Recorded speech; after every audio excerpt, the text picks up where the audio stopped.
Alright guys, so in this video I'll be giving out three solutions. One is for no backup found, another one is for not available, and another one is for restore failed.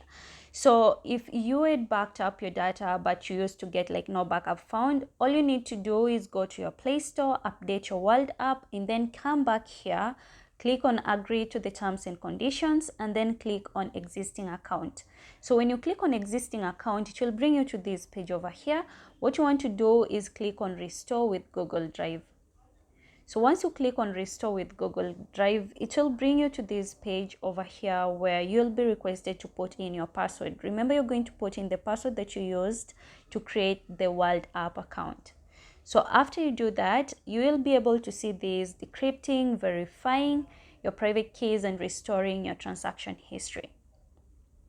So if you're lucky enough, your app will be able to open and you'll be able to have your app operating as normal. But just in case you encounter this not available, you will be required to contact the customer support. So while contacting the customer support, there are a few things that you will be required to share, and that is your phone number, your email address, and your wallet address. So if at all you cannot access your wallet address, you can tell them that you cannot access your wallet address. Alternatively, if you encounter like the restore failed option, all you need to do is just close the app and then you open it again and you'll be able to access your app again. So that is all you need to do.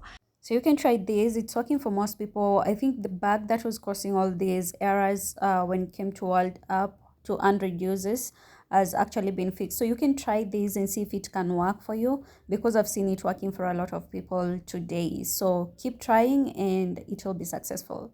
Until next time, guys.